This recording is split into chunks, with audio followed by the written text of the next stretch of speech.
Hi everyone, this is part 3 of our module 4. So in the previous two parts we have talked about overview of machine learning, where it has been applied, some real world applications and what does it do, and we have looked at the flow of creating a machine learning model. First of all, it involves splitting your data into two data sets, the training data and the test data. You build your model using your training data, evaluate it, and then you validate it. So far, we haven't spoken about building a model. So this will be our first model, decision trees. So decision tree predict responses to data.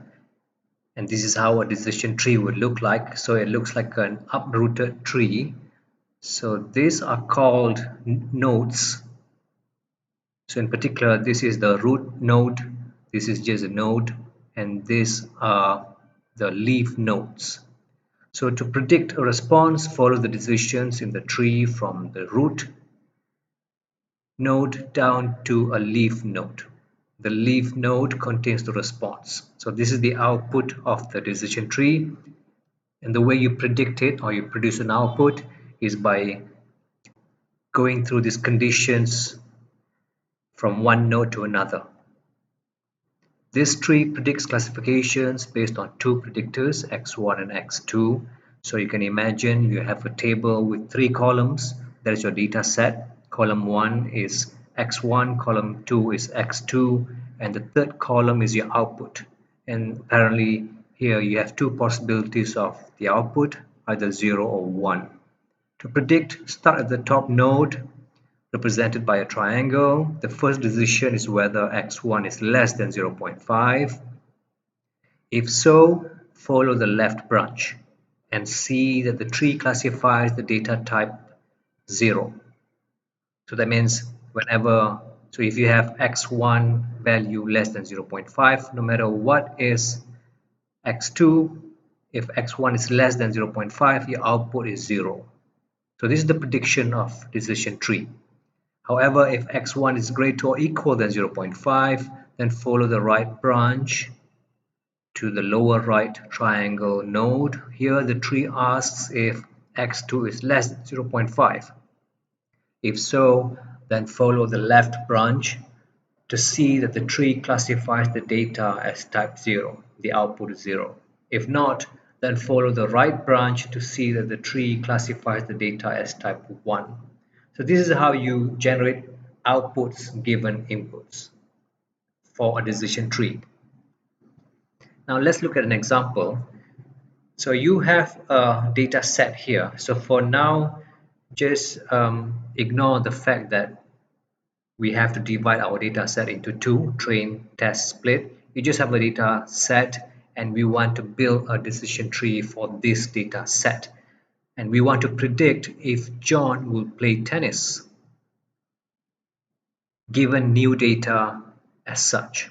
So in the future, if I have outlook rain, humidity high, wind weak, does he play or not?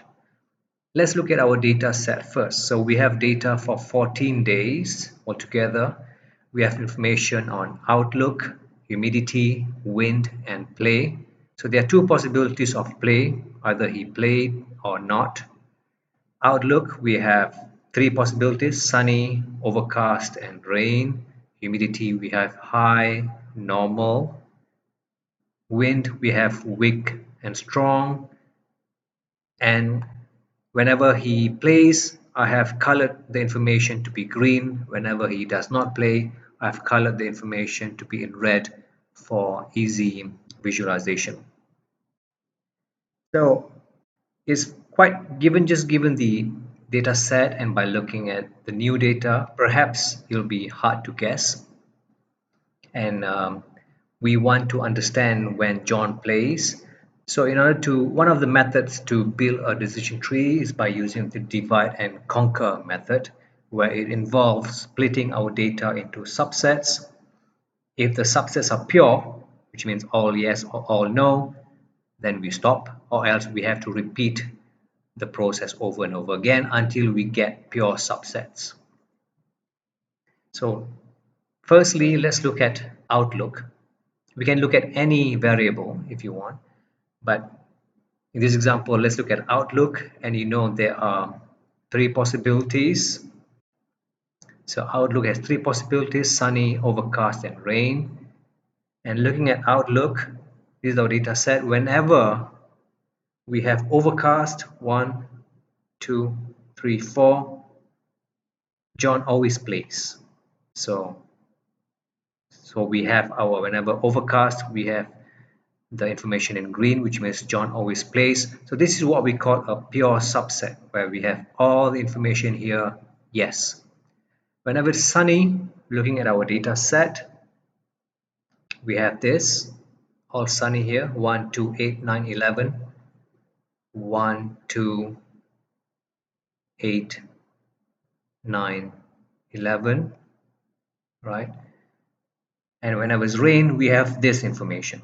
So we have split our data set, this is our original data set, into three: overcast, sunny, and rain, given the outlook variable. Because these subsets are not pure, we have to split further. Next, let's look at humidity.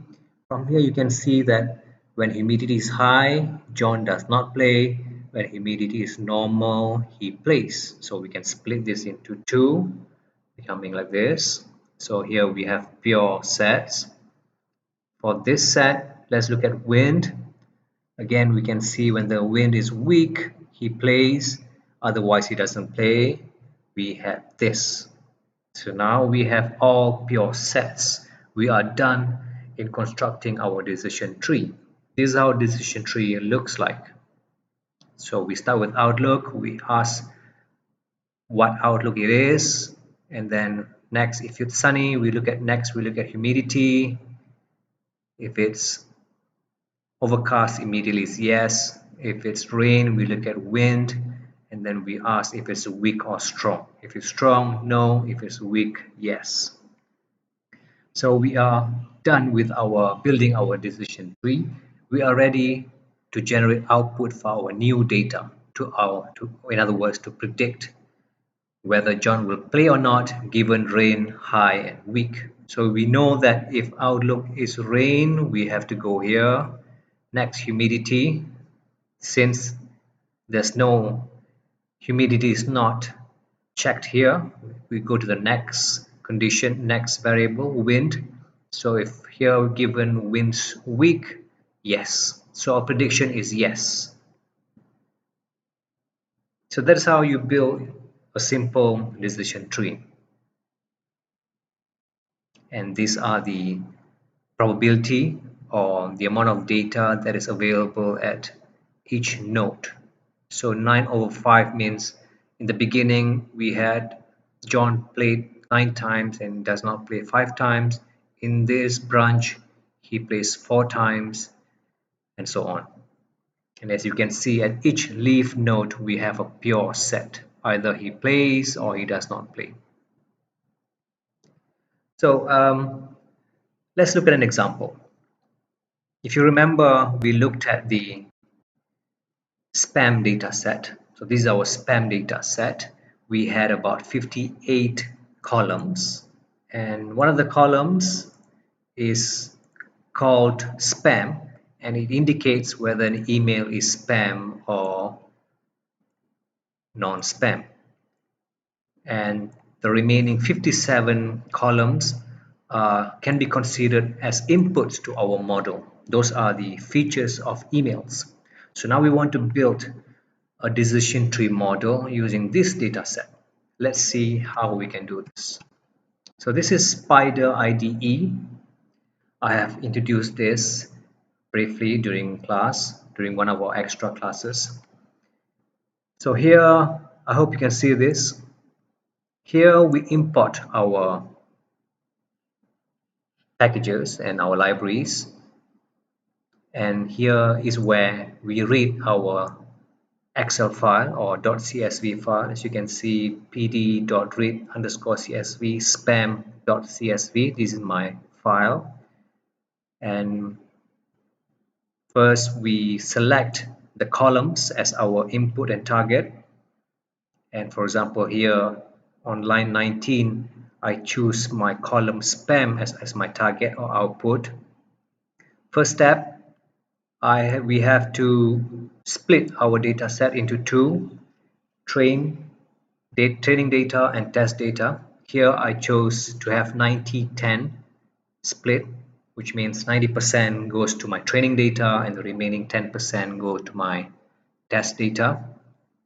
We have to create an instance of our decision tree model. This is how we do it. And to build a model or to fit a decision tree to our data set is just one line, this one. Model.fit, we give X train from here and Y train from here. This is our training data. And next we compute evaluation accuracy and validation accuracy. If you want, you can compute precision and recall. You can generate a confusion matrix like this. So from here we can see our evaluation accuracy is 1.0, is 100% accuracy. Of course, like someone like Mahir asked earlier, it really depends on the split. So what what you are learning here by just doing one split, 70-30, 80-20 or 90-10, is just a simple approach to build your model. By right, you should do many of these splits and combine the results. But at this point, it's enough for you to know that you just do the split once, you build your data on the training data, build your model on the training data, evaluate and you validate using your test data. So our validation accuracy is 0.924. Now let's look at, can we view our decision tree? So one of the advantages of decision tree is that we can visualize our model. It's easier perhaps for some trees to explain to our clients or to our boss. So this script would generate a file called spamtree dot dot. So you can use this file to visualize the decision tree. So this will be my folder. So it is here. So I'll open this using Microsoft Word. I'll copy everything. Next, I will go to a browser.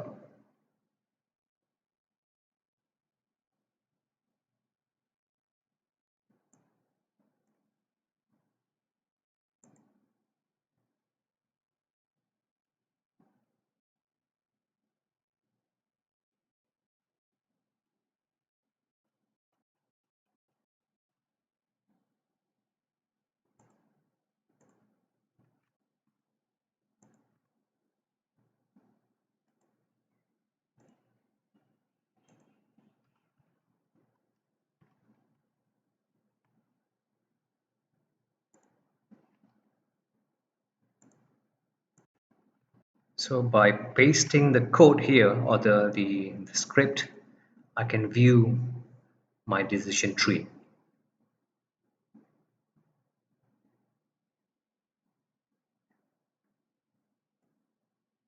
So this is how it looks like. As you can see, it is pretty complicated. The decision tree for our spam data set. So it is huge. It is really huge.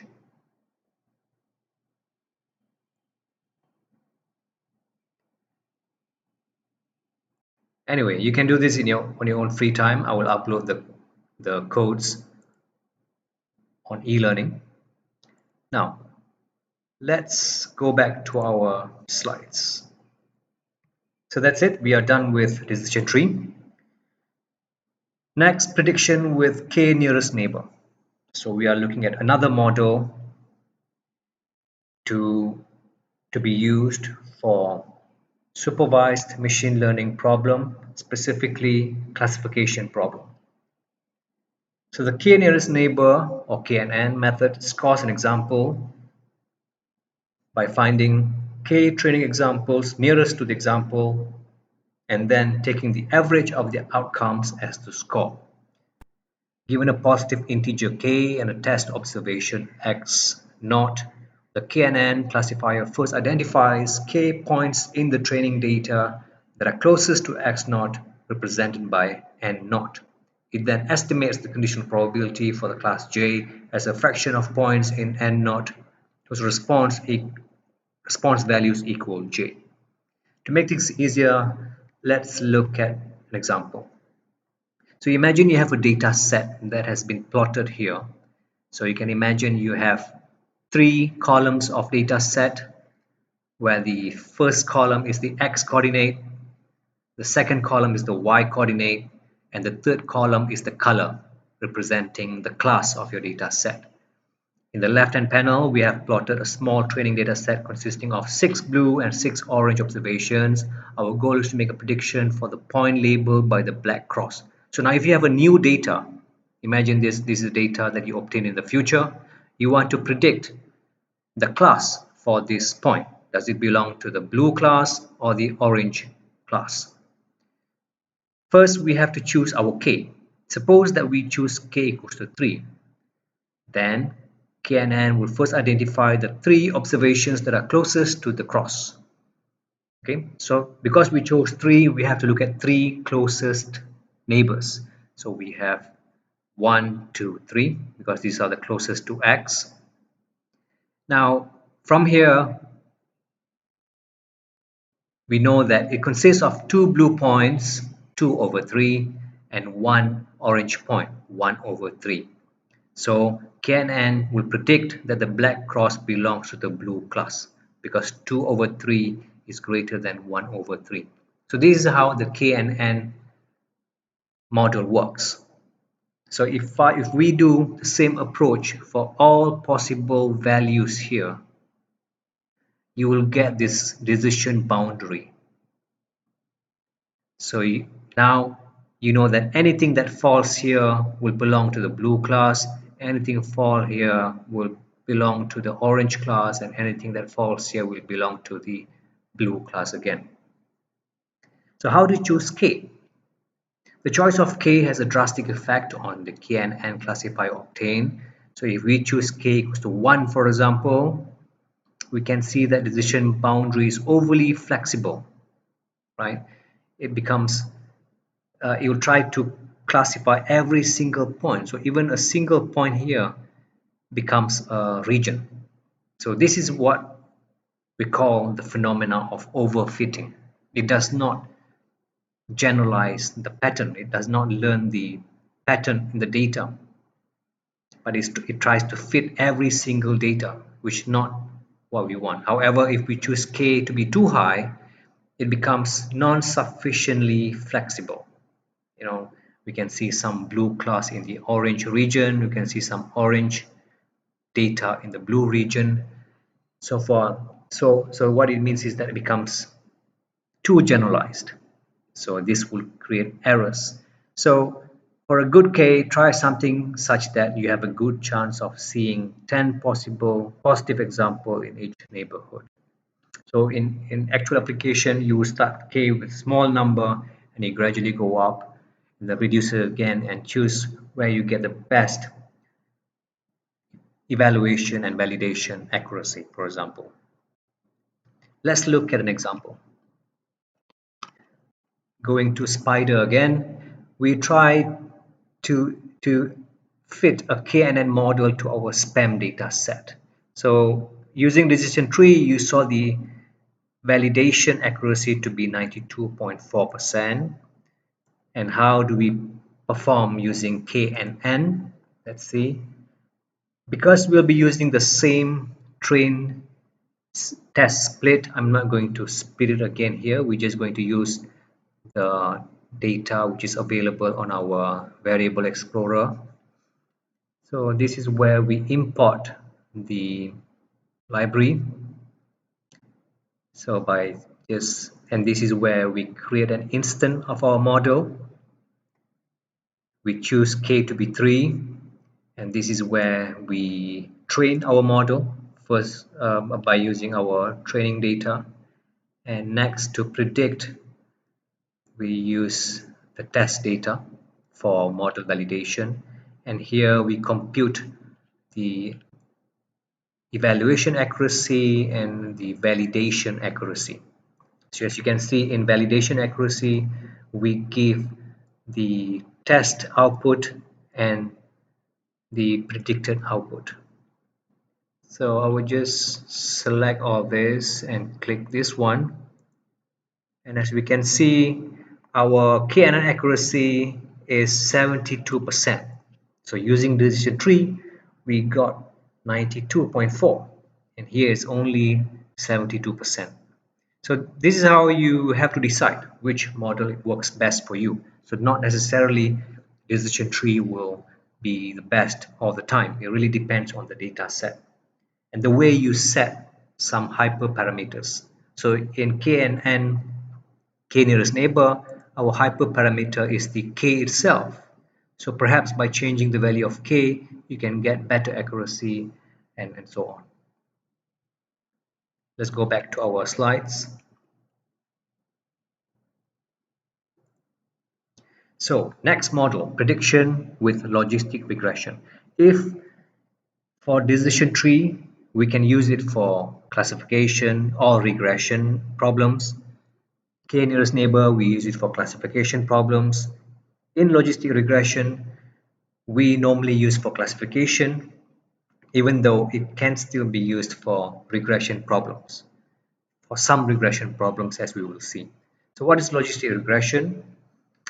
Consider now the default data set where the response default falls into one of two categories, yes or no.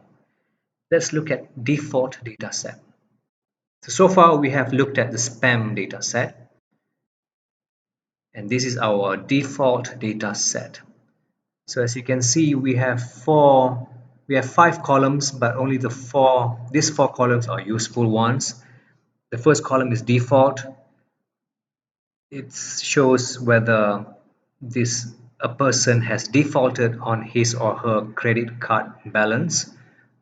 The second column is student, indicates whether a person is student or not.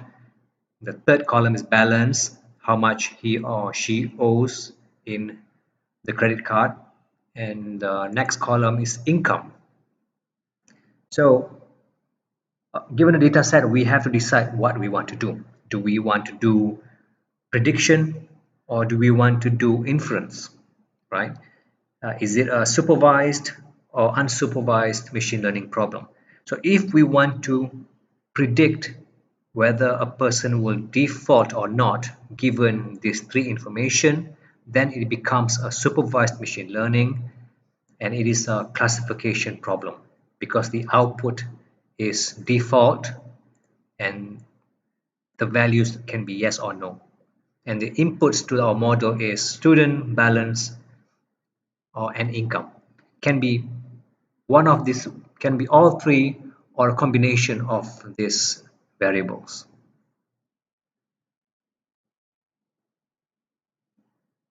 So our response, our output to our model for the default data set is yes or no.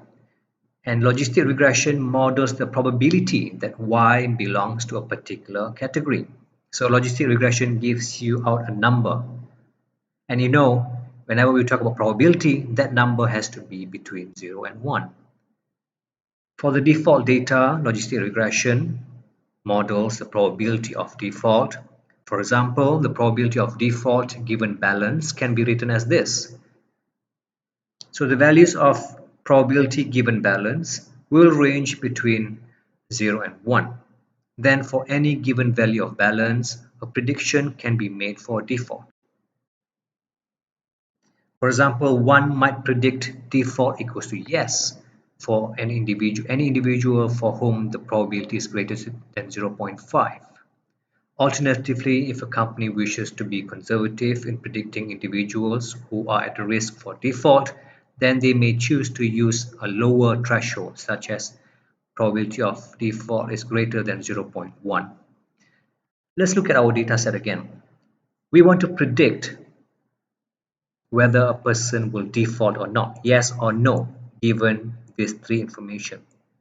And if you want to use logistic regression, the first layer of output of logistic regression is probability between 0 and 1. So you have to decide the threshold. If you use 0.5, then any probability greater than 0.5, it would mean yes, for example. And any probability less than 0.5, it would mean no, for example. So you have to do another layer of processing if you want to use logistic regression.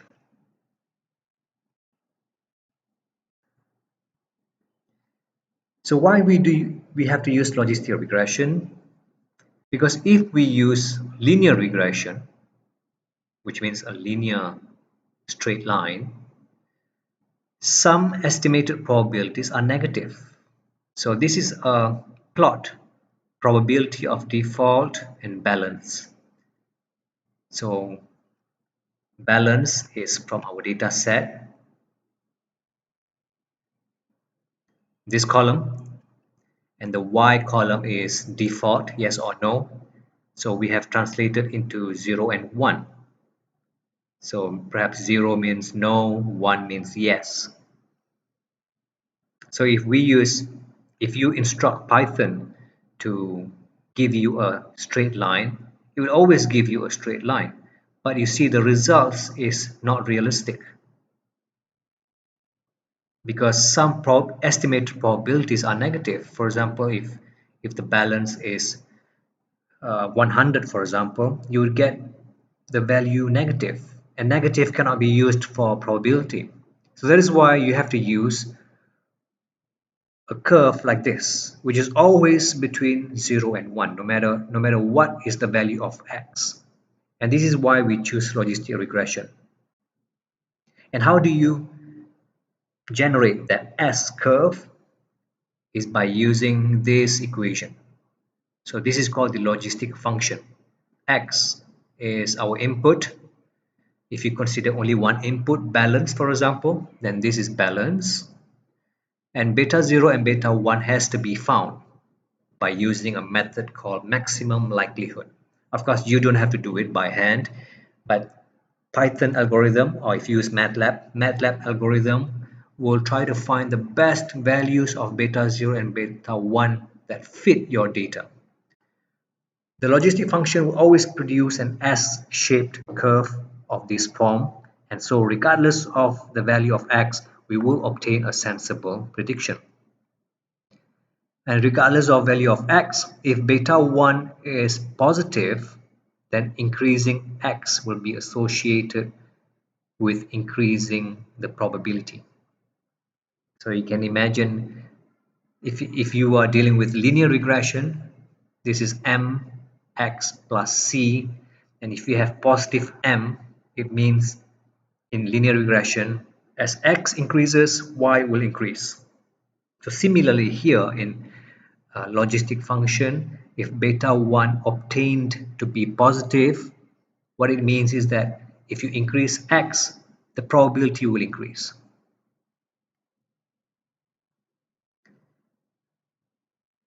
Coefficients beta 0 and beta 1 are unknown and must be estimated based on the available training data, like I said earlier. The more general method of maximum likelihood is preferred since it has better statistical properties. And the intuition of this algorithm. We seek estimates for beta 0 and beta 1 such that the predicted probability of default for each individual corresponds as closely as possible to the individual's observed default status. So the algorithm, maximum likelihood, will find beta 0 and beta 1 such that the probability will be close to 1 whenever the output is yes, and the probability will be as close as possible to 0 whenever the value is no. So try to find beta 0 and beta 1 such that plugging these estimates into the model yields a number close to 1 for all individuals who defaulted and a number close to 0 for all individuals who did not. In linear regression, the approach used to find the slope and the intersection is called the least squares approach. and it is a special case of the maximum likelihood. So let's see how we can do this using Python. So this is our script. As usual, we import the libraries. This is where we read our file, our data set. So let me just clear the console.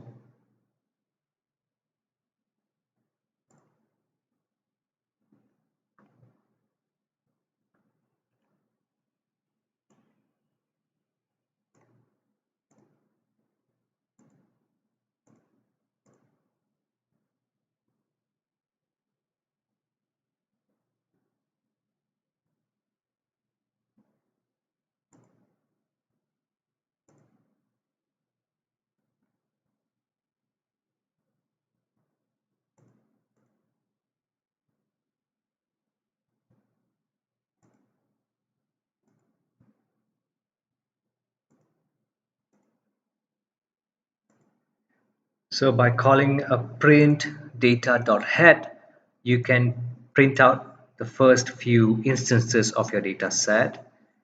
And this is where we define our input and target.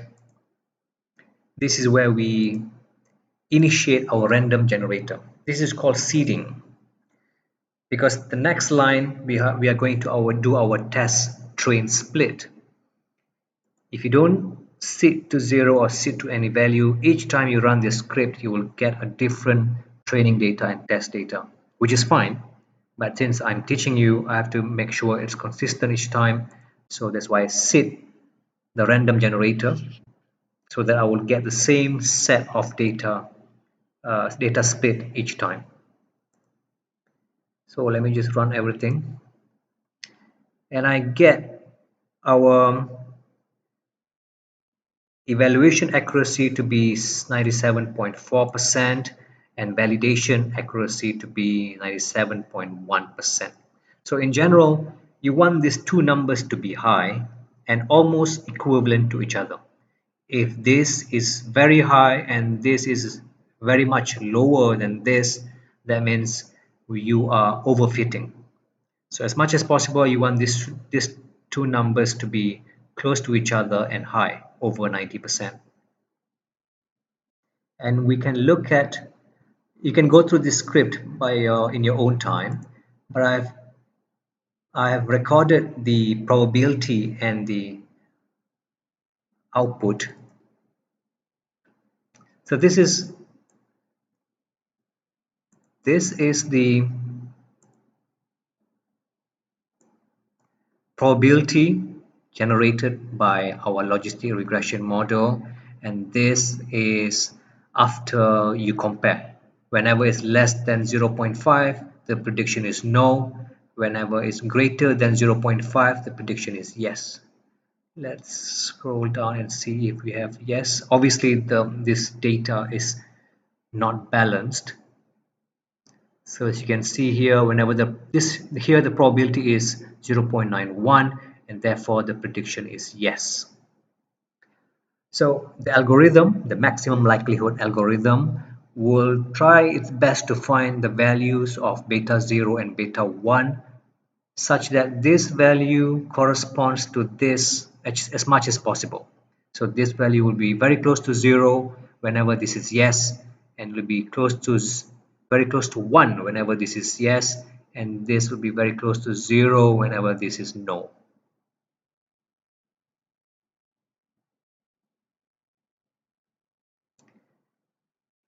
So once the coefficients have been estimated, it is a simple matter to compute the probability of default for any given credit card balance. For example, using the coefficient estimates given in the table, we predict then the default probability for an individual with a balance of $1,000 is given by this. So we can get the values of beta 0 and beta 1 from Python. I have saved here somewhere. Let me show you. I think it's B0. Yeah. So our beta 0 is -10. Beta 1 is 0.05.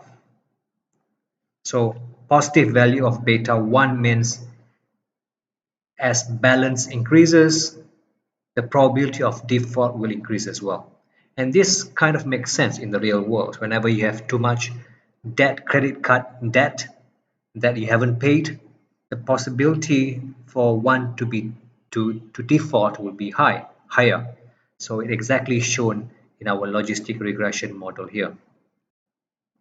So this example shows that if our balance is $1,000, then the probability is 0.0576. However, if our balance is 2,000, then the probability of default is 58.6%. How if we have multiple inputs? Because our data set, so because in the Python script I showed you, I only used a single input, balance. And in our data set, we have more than one possible inputs that you can choose. No problem, you can still use logistic regression if you have multiple inputs. And the equation becomes like this: beta 0 plus beta 1 x1 plus up to beta p xp. And if you fit the model using Python, you can extract the coefficients and you can test it out. You don't have to do the computations because it will be done by the library, by the functions itself. And for understanding, you can try computing it. A student with a credit card balance of $1,500 and an income of $40,000, the probability is 0.058. A non-student with the same balance and income, the probability becomes higher. So this is from the data. So normally, once you get these results, you might to infer by using either laws of physics, laws of social economy, or logic, why this is the case. Why whenever a non-student has the same balance and income, the probability of default is higher compared to a student. So these are the questions a data scientist might want to answer. Unsupervised learning. The methods that we have discussed in previous chapters or previous modules, previous subtopics, build models to predict outcomes. If we looked at decision tree, it can be used for regression or classification problems. We looked at K-nearest neighbor. We use it for classification problem. We also looked at logistic regression, where the output is a probability between 0 and 1, and normally the application is for classification problems. In this model now, it's a method to discover unknown relationships in data. This is called the unsupervised method. And if you remember from part 1, supervised machine learning problems involves inputs and output, and unsupervised, you have only inputs. And the reason why we do this is for inferring. In unsupervised methods, there's no outcome to predict. Instead, we want to discover patterns in data. For example, you want to find groups of customers with similar purchase patterns, correlations between population movement, and socio-economic factors. These normally are not the ends in themselves. Rather, unsupervised machine learning is a way to find relationships and patterns that can be used to build predictive models. So the cluster analysis is one of the unsupervised method, and the goal is to find clusters or group in your data such that every datum in a cluster, every point in a cluster, this is a cluster, is more similar to other datums in the same cluster than it is to datums in other clusters. So when I say what is a cluster, so a cluster is when the data inside is more similar to the data in the same cluster as compared to the data in other clusters. So now we have to define what do we mean by similar. So normally we would use the measure of distance as similarity index. So if we choose k equals to 2, you have two clusters. If you have k equals to 3, in the same data set, you can generate 3 clusters. If you have 4, you have 4 clusters. And note that this all three referring to the same data set. So for example, a company that offers guided tours might want to cluster its clients by behavior and tastes, which countries they like to visit, whether they prefer adventure tours and so on, what kind of activities and what sort of sites. So all this information can help the company design attractive travel packages and target the appropriate segments of their clients based with them. So you can use unsupervised machine learning, which is clustering algorithm, to discover this information, which not obvious otherwise. So there are two approaches. One is the hierarchical clustering and the other one is the K-means clustering. We will focus on K-means clustering here. Like I said earlier, because we talk about similarity, you need a notion of similarity. What is the definition of similarity? And this similarity can be thought of as distance. Points in a cluster are closer to each other than they are to points in other cluster. So that is the notion of similarity. Different application areas will have different notion of distance and dissimilarity. In this section, we will cover Euclidean distance as our notion of similarity. So this is what we call the Euclidean distance. This is the usual distance that you are used to using the Pythagoras theorem. The first component of a point minus the first component of another point plus the second component squared square root. That is the Euclidean distance. So optimizing squared Euclidean distance is the basis of K-means clustering. And however, Euclidean distance only makes sense when all the data is real valued, quantitative. So it is a popular clustering algorithm when the data are all numeric and the distance metric is squared Euclidean. It's fairly ad hoc and has the major advantage that you must pick K in advance. On the plus side, it is easy to implement and can be faster than hierarchical clustering on large data sets. So let's look at an example before we learn how does it work. So this is K-means clustering. So here will be using the iris data set. So this is the third data set for today. So iris data set has 5 columns, and this is the data set on the iris flower species. This is what we call the, if I'm not mistaken, the sepal length. This is sepal length, sepal width, petal length, and petal width. So you can Google it. What does sepal and petal means? It's part of the anatomy of the flower. So each row represents a sample of the flower. Here means the sepal length is 5.1, the sepal width is 3.5, and so on. And that information belongs to Iris setosa species. And in total, there are 3 species here: Iris setosa, Iris versicolor, and Iris virginica.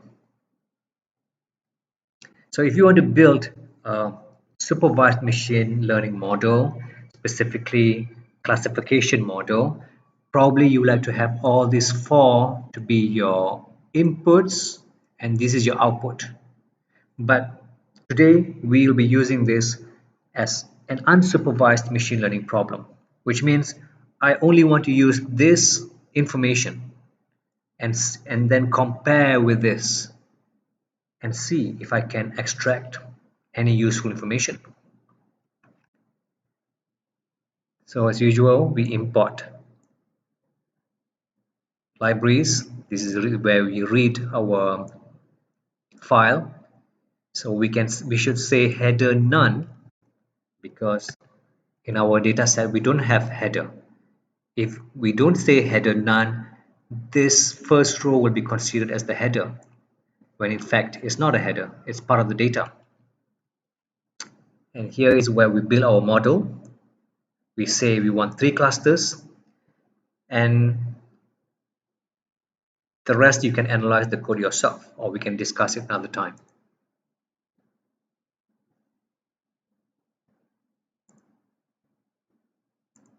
So this is our clusters that are given by the algorithm. So this is because the information is four-dimensional: sepal length, sepal width, petal length, and petal width. I only plotted two dimensions, which is sepal length and sepal width, for easy visualization. And we can see that the ones in blue are the points of the data that belongs to one cluster, green is second cluster, and red is the third cluster. Okay, so because we asked three clusters, the algorithm gave us three clusters. So how is this useful for us? And if you notice, when I build the model, I only fed in the first four columns. So 0 to 4 here, I only fed in the first four columns, which are sepal length, sepal width, petal length, and petal width. I did not give the species information. So how is this useful? We can cross-check. If I plot on the same figure the species by different color, perhaps I can see some useful information. So here what I've done is I have plotted the inner part of the marker using yellow, orange, and magenta to show the species. Remember, the outer line, blue, green,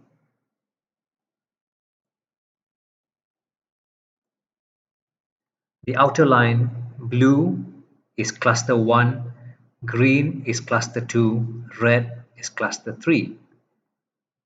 The inner color, yellow is one species. It doesn't matter which species. We have versicolor, virginica, and so on. It doesn't matter. Let's call this yellow species, and this is orange species, and this is magenta species. So if you notice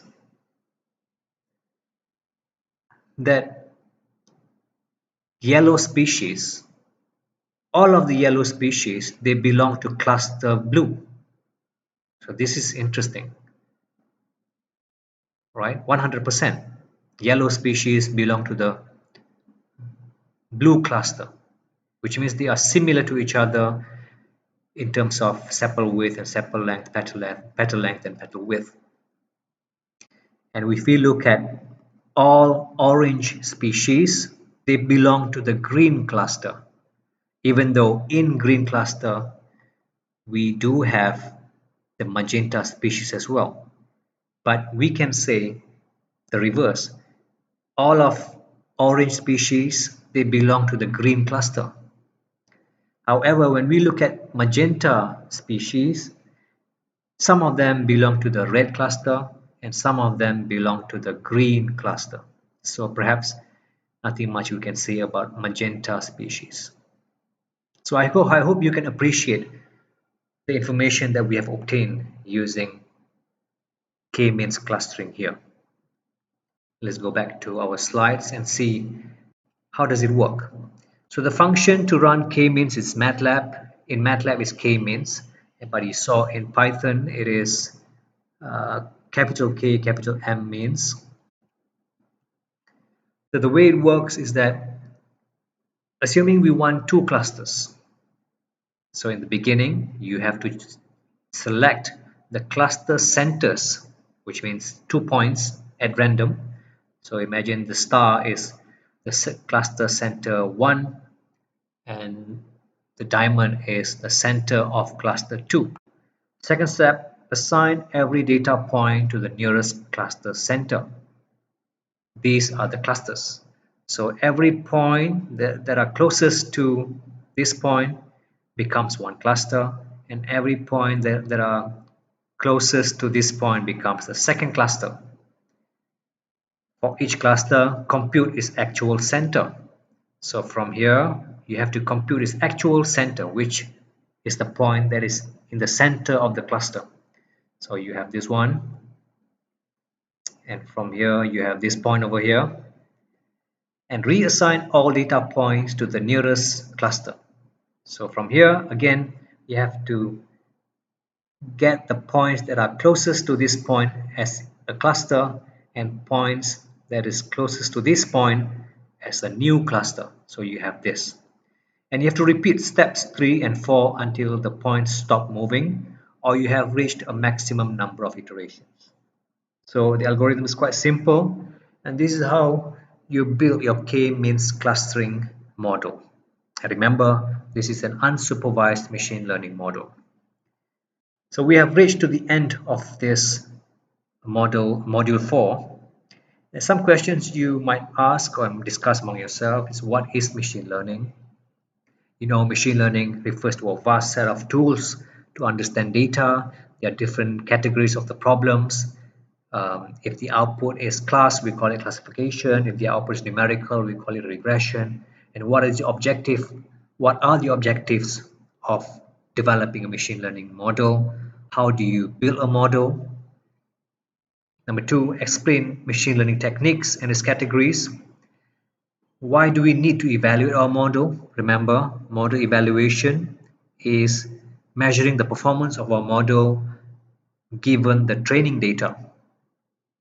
And if we are dealing with classification problem, you can use accuracy, precision, recall. If you're dealing with regression problem, you can use the root mean squared error. And why do we need a portion of our data called the test data? Because it simulates the unseen information or data during production. So when you implement your model, you have to encounter new data. So this data has not been seen by your model, and your model still have to generate correct prediction. So that is why when you build or develop your model, you need training data to build it and test data to validate it. And that kind of explain the fifth question, why do we need to validate our model?